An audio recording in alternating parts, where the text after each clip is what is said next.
ইতিহাসের বাঁধ বদলে দেয়া জুলাই শুরু। আবু সাইদের কবর জিয়ারত করে দেশ গড়তে পদযাত্রা এনসিপির। বিচার, সংস্কার ও নতুন সংবিধানের দাবিতে অটল থাকার ঘোষণা।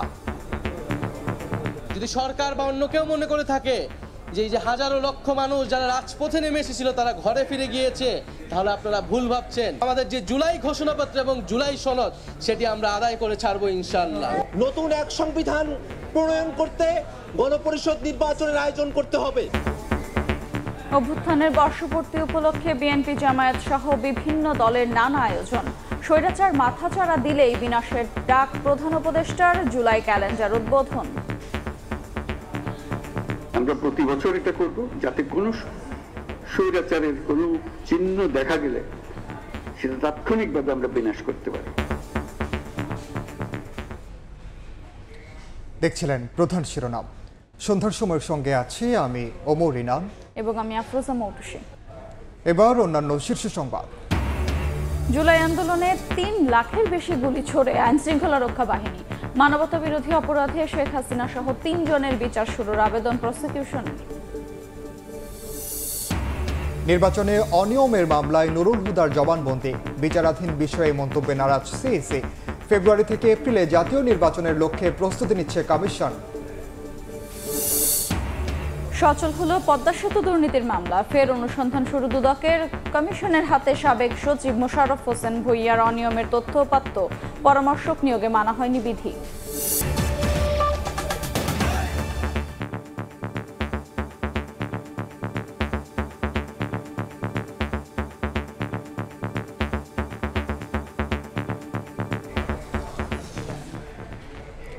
শুরুতেই রক্তাক্ত জুলাই প্রসঙ্গ।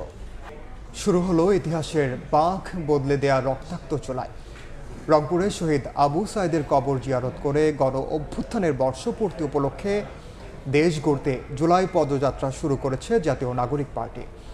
কর্মসূচিতে অংশ নিয়ে দলের শীর্ষ নেতারা বিচার, সংস্কার ও নতুন সংবিধানের দাবিতে অটল থাকার ঘোষণা দেয়। জুলাই সনদ নিয়ে টালবাহানা সহ্য করা হবে না জানিয়ে এনসিপি নেতারা বলেন, সারা দেশের ছাত্র জনতাকে সঙ্গে নিয়ে জুলাই সনদ আদায় করা হবে। নাজমুল হোসেন রাজুর ছবিতে শাবাব ওয়াসির রিপোর্ট। বছর ঘুরে এলো রক্তাক্ত জুলাই। কোটা আন্দোলন থেকে শুরু করে ধাপে ধাপে স্বৈরাচার সরকার বিরোধী আন্দোলন, অতঃপর 16 বছরের দুঃশাসনের অবসানে বিজয়ের হাসি। মঙ্গলবার রংপুরের পীরগঞ্জে সে আবু সাইদের কবর জিয়ারতের মধ্য দিয়ে জুলাই অভ্যুত্থানের বর্ষপূর্তি উপলক্ষে মাসব্যাপী কর্মসূচির সূচনা করল জাতীয় নাগরিক পার্টি। জিয়ারত শেষে দলটির আহ্বায়ক নাহিদ ইসলাম বলেন, জুলাই জুড়ে এই কর্মসূচির মাধ্যমে দেশের প্রতিটি প্রান্তে পৌঁছাতে চায় এনসিপি। এছাড়াও বিচার, সংস্কার ও নতুন সংবিধানের দাবিতে এনসিপির অটল অবস্থানের কথাও জানান তিনি। জুলাই ঘোষণাপত্র এবং জুলাই সনদ নিয়ে টালবাহানা শুরু হয়েছে। আমরা স্পষ্টভাবে হুঁশিয়ারি দিতে চাই, যদি সরকার বা অন্য কেউ মনে করে থাকে যে এই যে হাজারো লক্ষ মানুষ যারা রাজপথে নেমে এসেছিল তারা ঘরে ফিরে গিয়েছে, তাহলে আপনারা ভুল ভাবছেন। আমাদের যে জুলাই ঘোষণাপত্র এবং জুলাই সনদ, সেটি আমরা আদায় করে ছাড়বো ইনশাআল্লাহ। গণহত্যার বিচার ও গণপরিষদ নির্বাচনের মাধ্যমে আবারও নতুন সংবিধান রচনার দাবি জানান দলটির সদস্য সচিব আক্তার হোসেন। যারা গণহত্যা সংগঠিত করেছে, বাংলাদেশের উপরে মানবতা বিরোধী অপরাধ চাপিয়ে দিয়েছে, তাদেরকে বিচারের আওতায় নিয়ে আসতে হবে। একই সাথে বাংলাদেশের পুরনো যে সংবিধান, এই মুজিববাদী সংবিধান ফেলে দিয়ে নতুন এক সংবিধান প্রণয়ন করতে গণপরিষদ নির্বাচনের আয়োজন করতে হবে।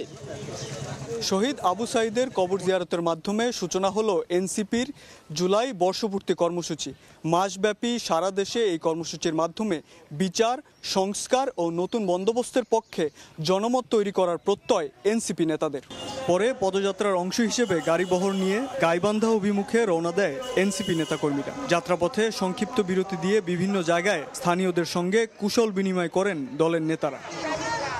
বিকেলে গাইবান্ধা পৌঁছানোর পর শহীদ মিনার অভিমুখে পদযাত্রা শেষে নেতারা বলেন, মৌলিক সংস্কারের মধ্য দিয়েই নির্বাচনে যেতে হবে। ভারত থেকে পতিত সরকারের দোসররা ষড়যন্ত্র করছে বলেও অভিযোগ তাদের। জুলাই সনদ ও ঘোষণাপত্র আদায় করে নতুন দেশ গড়ার লক্ষ্যে এনসিপি মাঠে নেমেছে বলেও জানান তারা। 2024 সালে আমরা শেখ হাসিনাকে উৎখাত করার জন্য রাজপথে নেমেছিলাম। এখন আমাদের উৎখাত হয়েছে, পতন হয়েছে। কিন্তু নতুন দেশ এখনো গঠন হয়নি। সেই নতুন দেশ গঠনের জন্য এবার আমরা রাজপথে নেমেছি। পদযাত্রা শেষে গাইবান্ধা থেকে আবারও রংপুরে ফিরে যান এনসিপি নেতাকর্মীরা। শাবাব ওয়াসি, সময় সংবাদ, রংপুর। দেশ গড়তে জুলাই পদযাত্রা করছে এনসিপি। এই মুহূর্তে রংপুরে বেগম রোকেয়া বিশ্ববিদ্যালয় এলাকায় আছেন সহকর্মী শাবাব ওয়াসি, সরাসরি যাচ্ছে সেখানে।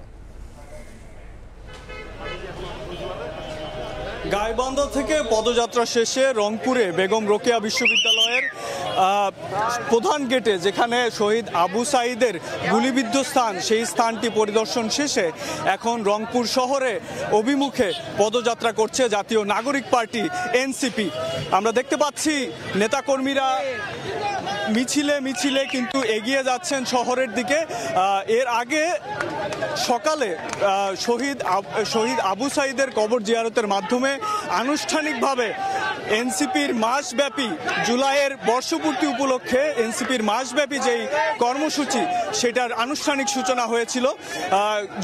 সেখানে নাহিদ ইসলাম, যিনি আহ্বায়ক নাহিদ ইসলাম, তিনি বলেছিলেন যে এই কর্মসূচির মাধ্যমে বিচার সংস্কার ও এনসিপির পক্ষে রাজনৈতিক মতাদর্শ তৈরি করতে জনগণের দুয়ারে যেতে চান এনসিপির নেতাকর্মীরা। এবং এই কর্মসূচিটি কিন্তু মাসব্যাপী চলবে। এই গাইবান্ধা থেকে শুরু করে আগামীকালকে কুড়িগ্রাম, তারপরে একে একে 64টি জেলায় এই কর্মসূচিটি চলবে। আমরা সকালে আবু সাঈদের কবর জিয়ারত শেষে আমরা দেখতে পেয়েছি যে এনসিপির নেতাকর্মীরা সেখান থেকে ঠিক গাইবান্ধায় চলে যান। গাইবান্ধায় কেন্দ্রীয় শহীদ মিনার অভিমুখে একটি পদযাত্রা হয় এবং গাড়ি বহরে যাওয়ার পথে কিন্তু বিভিন্ন জায়গায় এনসিপি নেতাকর্মীদের আমরা গণসংযোগ করতে দেখতে পাই। তারা কিন্তু গাড়ি বহরে যেতে যেতে বিভিন্ন জায়গায় থেমে স্থানীয় নেতাকর্মীদের সঙ্গে স্থানীয় নেতাকর্মী এবং যে এলাকাবাসী ছিলেন তাদের সঙ্গে আমরা দেখেছি আক্তার হোসেন, সার্জিস আলম, নাহিদ ইসলাম, তারা কিন্তু নেমে কথা বলেছেন, কুশল বিনিময় করেছেন। তো আমরা যেটা বুঝতে পারছি যে আসলে এই কর্মসূচির মাধ্যমে এনসিপি চাচ্ছেন যে পুরো দেশে আসলে প্রতিটি প্রান্তরে আসলে তারা পৌঁছাইতে চাচ্ছেন। তারা চাচ্ছেন যে তাদের কথাগুলো মানুষের কাছে তুলে ধরার এবং মানুষের কথাগুলো শোনার। যেমনটি নাহিদ ইসলাম বলছিলেন। নাহিদ ইসলাম যখন গাইবান্ধাতে বক্তৃতা রাখলেন আজকে, বক্তৃতায় তিনি বলেছিলেন যে তাদের যে দাবি, যে গণপরিষদের মাধ্যমে যে জাতীয় নির্বাচনের যে দাবিটি, সেই দাবিটিতে এখন পর্যন্ত অনড় রয়েছে এনসিপি। তো এই ছিল আমার কাছে এনসিপির জুলাই কর্মসূচি থেকে সর্বশেষ। সরাসরি যুক্ত ছিলাম রংপুরে। রাষ্ট্রকে ফ্যাসিবাদ মুক্ত করাই ছিল গণ অভ্যুত্থানের মূল মন্ত্র। জুলাই ক্যালেন্ডার উদ্বোধন করে একথা জানিয়েছেন প্রধান উপদেষ্টা ডক্টর মোহাম্মদ ইউনূস। স্বৈরাচার মাথাচাড়া দিলেই বিনাশের ডাক দিয়ে তিনি বলেন, আর যেন 16 বছর অপেক্ষা করতে না হয় সেই কাজ চলছে। এ সময় ফ্যাসিবাদ ঠেকাতে সবাইকে ঐক্যবদ্ধ থাকার আহ্বান জানান ডক্টর ইউনূস। রক্তাক্ত জুলাইয়ের বর্ষপূর্তিতে শুরু হলো মাসব্যাপী রাষ্ট্রীয় কর্মসূচি। মঙ্গলবার সকালে প্রধান উপদেষ্টার তেজগাঁও কার্যালয়ে কর্মসূচির উদ্বোধনী অনুষ্ঠানে প্রধান অতিথি ডক্টর মোহাম্মদ ইউনূস। ধন্যবাদ। এ সময় অতিথিদের সঙ্গে নিয়ে জুলাই অভ্যুত্থানের ঘটনাবহুল দিনলিপি নিয়ে জুলাই ক্যালেন্ডারের উদ্বোধন করেন প্রধান উপদেষ্টা। পরে জাতীয় বিশ্ববিদ্যালয়ের 3 শিক্ষার্থীর হাতে শিক্ষাবৃত্তি তুলে দেন ডক্টর ইউনূস। জুলাই অভ্যুত্থানের ঘটনাবলী নিয়ে প্রদর্শন করা হয় প্রামাণ্যচিত্র। পুলিশ কোথায় আছে অবস্থানটা দেখার জন্য আমি আসলে প্রধান অতিথির বক্তব্যের শুরুতে জুলাই শহীদদের গভীর শ্রদ্ধা ভরে স্মরণ করেন ডক্টর ইউনূস। আমরা প্রতি বছর এই সময়কালটা উদযাপন করব, যাতে পরবর্তীতে 16 বছর আমাদের অপেক্ষা করতে না হয় আবার এই অভ্যুত্থান করার জন্য। রক্তের বিনিময়ে পাওয়া দেশ গড়ার এই সুযোগ যেন হারিয়ে না যায়, সেজন্য জনগণকে সচেতন থাকার পাশাপাশি ফ্যাসিবাদের চিহ্ন দেখা মাত্রই তা বিনাশের আহ্বান জানান ডক্টর ইউনূস। যে লক্ষ্যে আমাদের তরুণ ছাত্ররা, জনতা, রিক্সা চালক, শ্রমিক, কিশোররা শহীদ হয়েছিল, আহত হয়েছিল, সেই লক্ষ্য বাস্তবায়নে আমরা আবার নতুন করে শপথ নেব এই অনুষ্ঠানমালার মাধ্যমে। এবং সেটা আমরা প্রতি বছর করব। স্বৈরাচার আবার কোনো রকমের কোথাও মাথাচাড়া দিতে না পারে। পরে জুলাই গণঅভ্যুত্থানের স্মরণে মাসব্যাপী কর্মসূচির উদ্বোধন করেন প্রধান উপদেষ্টা ডক্টর মোহাম্মদ ইউনূস। জুলাই গণঅভ্যুত্থান পুনরুত্থান কর্মসূচির উদ্বোধন ঘোষণা করছি। নাজমুস তালেহী, সময় সংবাদ, ঢাকা। চিন্ময়ত্রী সম্মেলন কেন্দ্রে জুলাই গণ অভ্যুত্থান স্মরণে বিএনপির আলোচনা সভায় বক্তব্য রাখছেন দলের মহাসচিব মির্জা ফখরুল ইসলাম আলমগীর। সরাসরি যাচ্ছে সেখানে। স্ত্রীর পরনে একটা শুধুমাত্র ছেঁড়া শাড়ি, আমাদেরও অসংখ্য লোক মারা গেছে, যেমন ইসলামের অসংখ্য মারা গেছে, অন্যান্য রাজনৈতিক দলের অনেক মারা গেছে। সুতরাং ঐক্যের প্রশ্নে আমাদের কোনো আপোষ নেই, আর গণতন্ত্রের প্রশ্নে আমাদের কোনো আপোষ নেই। আমরা খুব পরিষ্কার করে বলতে চাই, বিএনপি আমরা একটা লিবারেল ডেমোক্রেটিক পার্টি। এই লিবারেল ডেমোক্রেটিক পার্টি আমরা গণতন্ত্রের মধ্য দিয়েই, নির্বাচনের মধ্য দিয়েই পরিবর্তনটা চাই, এবং সেই পরিবর্তনটা পার্লামেন্টের মধ্যেই চাই। আমি অনুরোধ করব সকলকে এই বিষয়গুলো ইতিবাচকভাবে দেখবেন। আর যে জুলাই সনদের কথা উঠেছে, জুলাই সনদের প্রস্তাব তো আমরা অনেক আগে, এখন সরকারের দায়িত্ব এটাকে চূড়ান্ত করা। সরকারের দায়িত্ব এই বিষয়গুলোকে সামনে নিয়ে আসা। সরকারের দায়িত্ব যে আমরা ঐক্য মতের সরকার কোন জায়গায় একমত হচ্ছি না, কোন জায়গায় একমত হচ্ছি সেটা বলুক। আমরা গণতান্ত্রিক বাংলাদেশ দেখতে চাই, আমরা এই তরুণদের ভবিষ্যৎ দেখতে চাই, আমরা এই তরুণদেরকে কর্মসংস্থান করতে চাই, অর্থনীতির বিকাশ করাতে চাই, কৃষক শ্রমিকের উন্নতি করতে চাই, আমরা মহিলাদের ক্ষমতায়ন চাই। এই বিষয়গুলোকে আমরা একখানে আনতে চাই। আমরা ধর্মীয় স্বাধীনতা চাই। আমরা অবশ্যই আমাদের স্বাধীনতা সার্বভৌমত্ব এই প্রশ্নে আমরা কখনো আপোষ করিনি, কোনোদিন করব না। আমাদের দেশনেত্রী বেগম খালেদা জিয়া আমাদেরকে সেই পথে শিখিয়েছেন। আমাদের নেতা প্রেসিডেন্ট তারেক জিয়াউর রহমান সাহেব আমাকে সেই পথ দেখিয়েছেন। আর এখন আমাদের তরুণ নেতা যারা তারেক রহমান এই দীর্ঘ ৮-৯ বছর ধরে আমাদেরকে সেই পথে এগিয়ে নিয়ে এসছেন, যেখান থেকে আমরা আরও শক্তিশালী হয়েছি, আরও আমাদের আত্মবিশ্বাস বেড়েছে যে আমরা বাংলাদেশকে সত্যিকার অর্থেই একটা গণতান্ত্রিক রাষ্ট্রে পরিণত করতে পারব। চিন্ময়ত্রী সম্মেলন কেন্দ্রে কথা বলছিলেন মির্জা ফখরুল ইসলাম আলমগীর। আমরা তখন সরাসরি ছিলাম সেখানে। জুলাই গণ অভ্যুত্থানের বর্ষপূর্তির প্রথম দিন যথাযথ মর্যাদা এবং ভাব গাম্ভীর্যের মধ্য দিয়ে পালন করছে বিভিন্ন রাজনৈতিক দল। জুলাইয়ের চেতনা সমুন্নত রাখতে নিজ নিজ জায়গা থেকে দেশবাসীর প্রতি আহ্বান জানান দলগুলোর শীর্ষ নেতারা। জামায়াতে ইসলামের নেতারা বলেন, আগামী নির্বাচন জনগণের প্রত্যাশা অনুযায়ী না হলে মানুষ আবারও রাস্তায় নামবে। দ্রুত জুলাই সনদ ঘোষণা ও হত্যাকারীদের বিচার নিশ্চিত করার দাবি করেন এবি পার্টি ও গণ অধিকার পরিষদের নেতারা। আলহামদুলিল্লাহি রাব্বিল আলামিন। জুলাই গণঅভ্যুত্থানের বর্ষপূর্তির প্রথম দিনে নানা উদ্যোগ গ্রহণ করে বিভিন্ন রাজনৈতিক দল। গণঅভ্যুত্থানে প্রথম শহীদ আবু সাঈদের কবর জিয়ারত করেন রংপুরের জামায়াত ইসলামের নেতাকর্মীরা।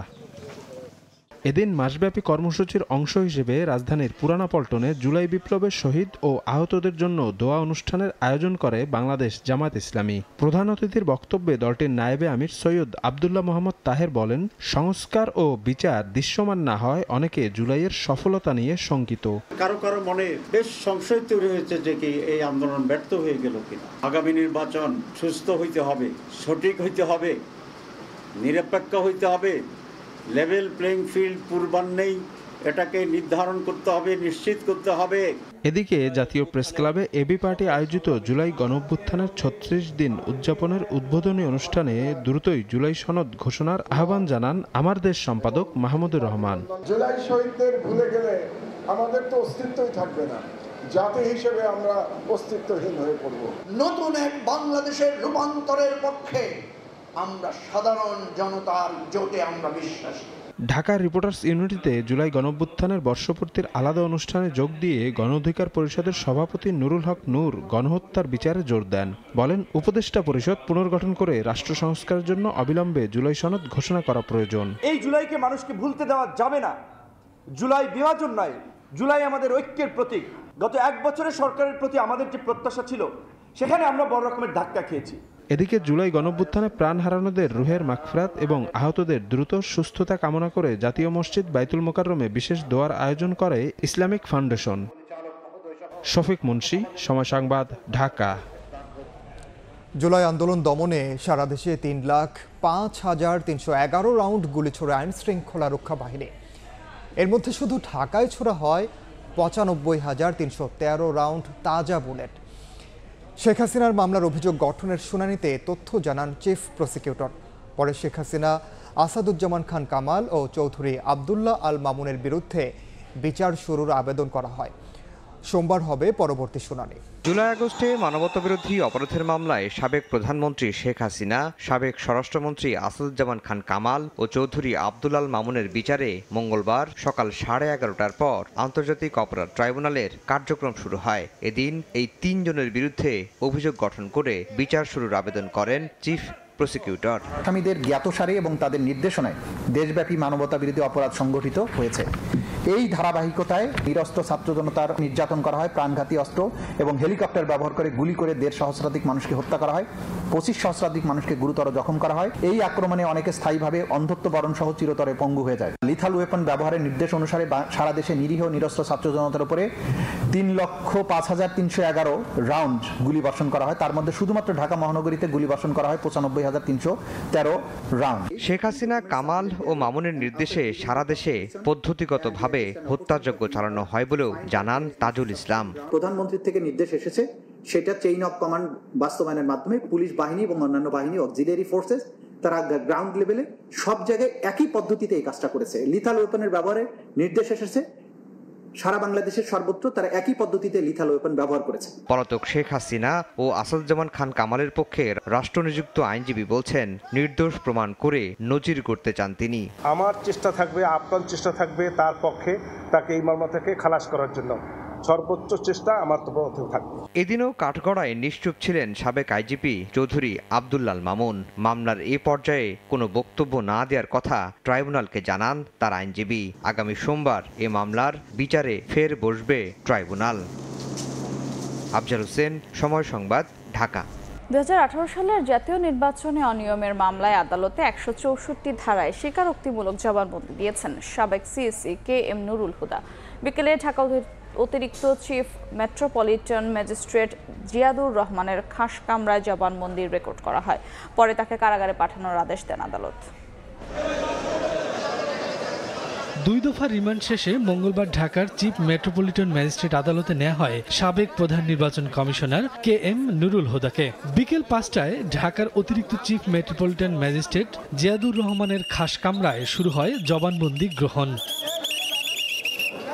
ম্যাজিস্ট্রেটের কাছে জাতীয় নির্বাচনে অনিয়ম ও পক্ষপাতিত্বের অভিযোগ দায়ের করা মামলায় স্বীকারোক্তিমূলক জবানবন্দি দেন নুরুল হুদা। জবানবন্দি রেকর্ড শেষে তাকে কারাগারে পাঠানোর নির্দেশ দেন আদালত। তদন্তকারী কর্মকর্তার কাছে তিনি নিজেই স্বীকারোক্তিমূলক জবানবন্দি দেওয়ার বিষয়ে ইচ্ছা পোষণ করেন, তার কারণে তাকে আদালতে নিয়ে আসা হয় এবং সেখানে তিনি নিজের স্বইচ্ছায় তিনি তার এই একাদশ জাতীয় সংসদ নির্বাচনের বিষয়ে তার সবকিছু বিষয়ে তিনি তার স্বীকারোক্তিমূলক জবানবন্দি দেন। গত 22 জুন উত্তরার নিজ বাসভবনে একদল জনতার হামলার শিকার হন সাবেক এই সিসি। পরে তাকে পুলিশের কাছে সুপর্দ করা হয়। 2014, 2018 ও 2024 সালে নির্বাচনে অনিয়ম ও পক্ষপাতিত্বের অভিযোগে সাবেক প্রধান নির্বাচন কমিশনার কাজী রকিবউদ্দিন আহমদ, KM নুরুল হুদা ও কাজী হাবিবুল আওয়াল সহ 11 জনের বিরুদ্ধে শেরেবাংলা নগর থানায় মামলা করেছে বিএনপি। শফিকুজ্জামান রুবেল, সময় সংবাদ, ঢাকা। স্থানীয় নয়, ফেব্রুয়ারি থেকে এপ্রিলের মধ্যে জাতীয় নির্বাচনের লক্ষ্যেই প্রস্তুতি নিচ্ছে নির্বাচন কমিশন। মঙ্গলবার প্রধান নির্বাচন কমিশনার AM নাসির উদ্দিন সাংবাদিকদের জানান, প্রধান উপদেষ্টার সঙ্গে তার সৌজন্য সাক্ষাতে ভোট নিয়ে আলোচনা হলেও নির্দিষ্ট কোনো দিনক্ষণ ঠিক হয়নি। এছাড়া সুষ্ঠু এবং নিরপেক্ষ ভোট আয়োজনে সরকার এবং ইসি প্রতিশ্রুতিবদ্ধ বলেও জানান সিইসি।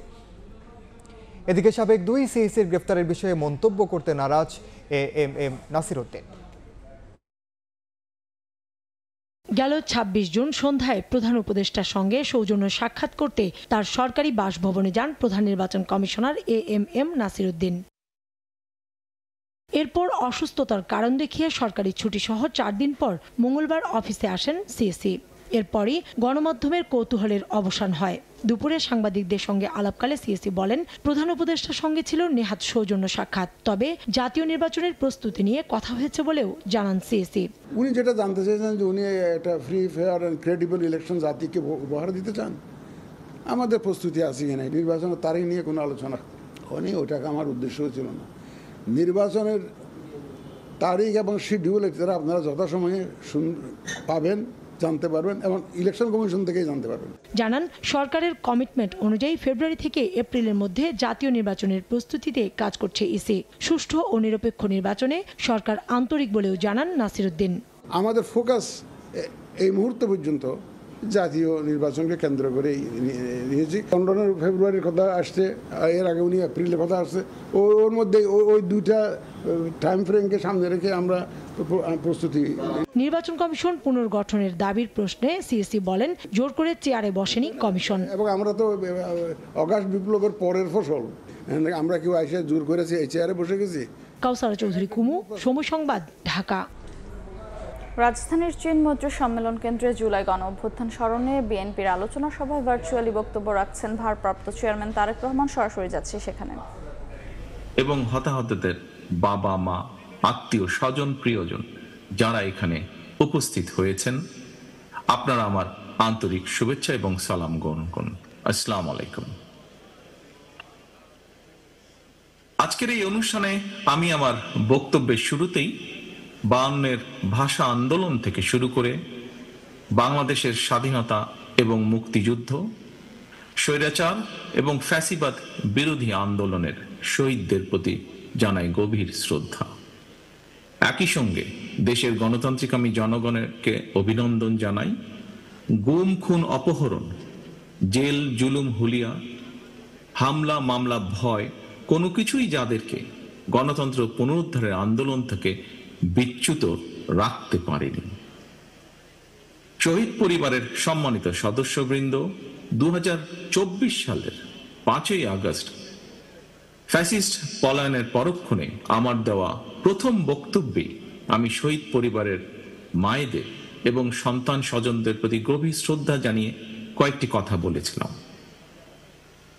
ফ্যাসিস্ট পতনের বছর পূর্তি এই অনুষ্ঠানে শহীদ পরিবারের সদস্যদের সম্মানে আমি আবারও খুব সংক্ষেপে আমার 5ই আগস্টের দেওয়া 1 বছর আগের সেই বক্তব্যটির দু একটি কথা উল্লেখ করতে চাই। সেদিন আমি বলেছিলাম, গণ অভ্যুত্থানে যারা তাদের প্রিয় সন্তান হারিয়েছেন, বিজয়ের ঐতিহাসিক এই মুহূর্তে আমি সেই সব মায়েদের প্রতি বিনম্র শ্রদ্ধা জানাই।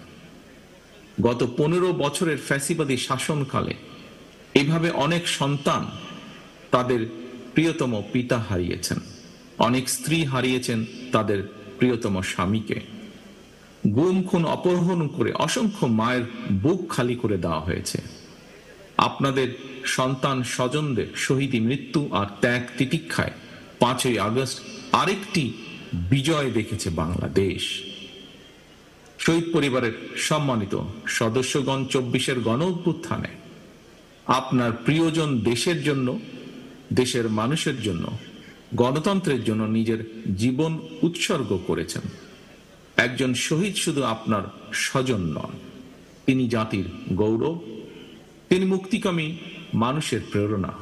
সুতরাং আপনাদের স্বজন হারানোর বেদনা, আপনাদের সহ্য শক্তি, সংগ্রাম এবং সাহসের প্রতি গণতান্ত্রিকামী জনগণের পক্ষ থেকে আবারও জানাই গভীর শ্রদ্ধা ও কৃতজ্ঞতা। শহীদ পরিবারের সম্মানিত মায়েরা এবং প্রিয় ভাই ও বোনেরা, আজ আপনাদের সামনে আমি এবং আমরা সবাই আবারও একটি প্রত্যয় ব্যক্ত করতে চাই। 1971 সালে বাংলাদেশের স্বাধীনতা অর্জনের যুদ্ধে শহীদ মুক্তিযোদ্ধাদেরকে যেমন বাংলাদেশ ভোলেনি, 2024 সালে দেশ এবং জনগণের স্বাধীনতা রক্ষার যুদ্ধে বীর শহীদদেরকেও বাংলাদেশ কখনোই ভুলবে না। জনগণের রায় বিএনপি রাষ্ট্র পরিচালনার দায়িত্ব পেলে শহীদদের প্রতি শ্রদ্ধা জানিয়ে দেশের বিভিন্ন স্থাপনা, সড়ক কিংবা গুরুত্বপূর্ণ প্রতিষ্ঠানের নামকরণের ইচ্ছে আমাদের আছে।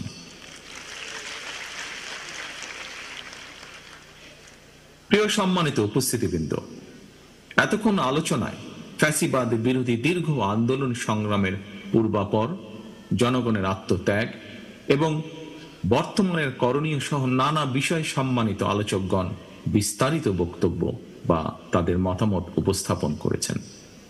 আলোচকদের বক্তব্যে যে সকল বিষয় উঠে এসেছে সেসব বক্তব্য আমি পুনরুল্লেখ করতে চাই না। তবে দেশ এবং জনগণের স্বার্থে যারা বিভিন্নভাবে আত্মত্যাগ করেছেন তাদের কাঙ্ক্ষিত বাংলাদেশ গড়ার লক্ষ্যে একজন রাজনৈতিক কর্মী হিসাবে আমি শুধু আমাদের কিছু ভাবনা এবং পরিকল্পনা আপনাদের সামনে এবং আপনাদের মাধ্যমে বাংলাদেশের জনগণের সামনে তুলে ধরতে চাই সংক্ষেপে।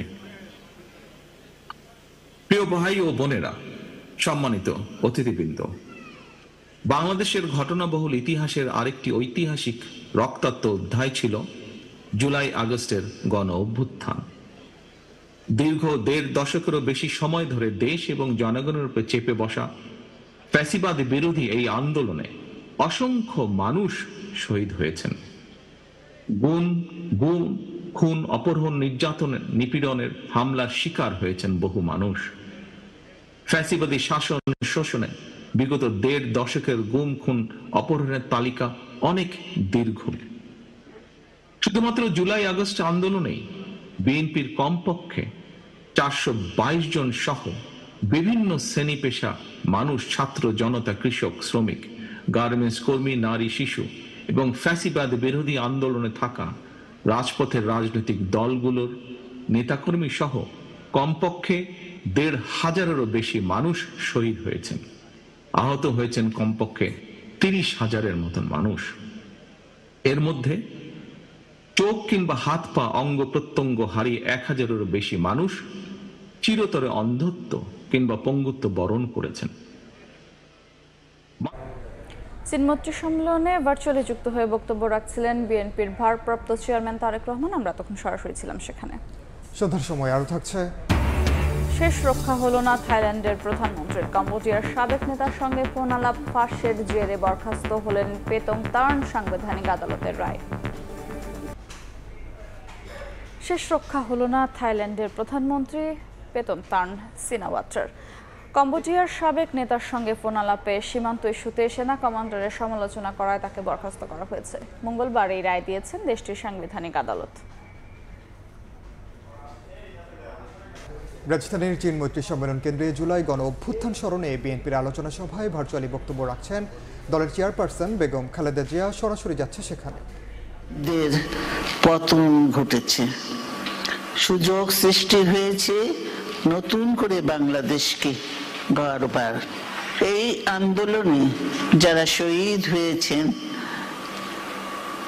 তাদের জানাচ্ছি আন্তরিক শ্রদ্ধা, আহতদের সমবেদনা।